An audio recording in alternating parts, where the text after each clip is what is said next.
అమ్మా నాన్న అనాథాశ్రమం ప్రాంగణంలోకి వచ్చి ఆగిన ఆ ఆటోలో నుండి ఓ యువకుణ్ణి కిందకు దించారు. మానసిక వైకల్యంతో బాధపడుతూ ఏమీ ఎరుగని అమాయకపు బిడ్డలా కనిపిస్తున్న ఈ యువకుణ్ణి కొండమల్లుగట్టు ప్రాంతం నుండి తీసుకువచ్చారు.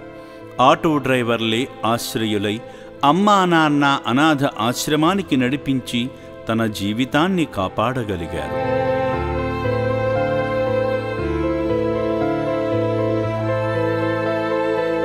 మౌనం వహించే ఈ మనిషి గాథ ఇలా అవ్వడానికి కారణాలేమైనా వెతుకుతున్నాడేమో బహుశా.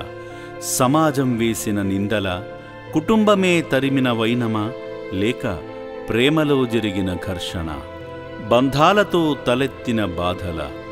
ఏమైతేనేమి ఈ మనిషి గతి ఈ విధంగా దిగజారిపోతుందని తనే ఊహించలేకపోయాడేమో.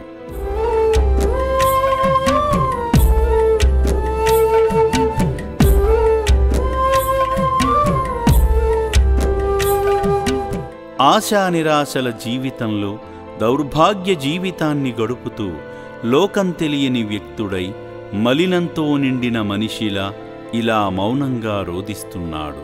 నా పేరు నరసింహ, కొండమడిమెట దగ్గర ఉంటాడు అనాథ. మేము డ్రైవర్లము. ఆడ ఉండి ఇక్కడ ఆశ్రయం తెలుసు కాబట్టి తీసుకొని వచ్చినాం. అక్కడ మా రియల్ ఎస్టేట్ ఆఫీస్ వాళ్ళు, మా కొండమడి ఊరు వాళ్ళే ఉన్నారు. ఇక్కడ ఆశ్రయం ఉంది అని ఇంతకుముందుకు 2-3 సార్లు పంపించినాం ఇక్కడ. దానివల్ల ఇక్కడ తీసుకొని వచ్చినాం ఆటో తీసుకొని. ఆశ్రమ సేవా సిబ్బంది సాయంతో ఆశ్రమం లోపలకు వెళ్ళగలిగాడు. తన ఆకార వికారాన్ని ఒక్కసారి పరిశీలించి చూడండి, ఎంత అమాయకంగా కనిపిస్తున్నాడో.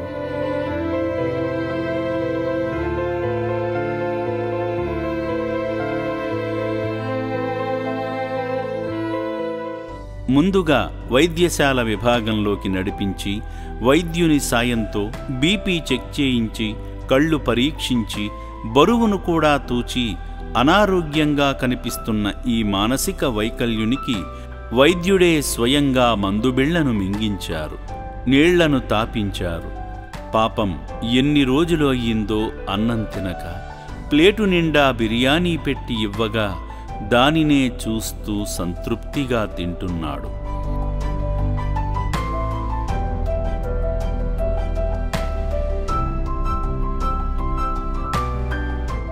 అన్నం పెట్టిన అన్నదాతకు సుఖీభవ అని ఆశీర్వదించే సంస్కారవంతమైన మన అమ్మా నాన్న అనాథాశ్రమం మీ సాయం కోసం, ఇలాంటి జీవితాలను బాగుపరచడం కోసం ఎల్లవేళలా ఎదురు చూస్తూనే ఉంటుంది.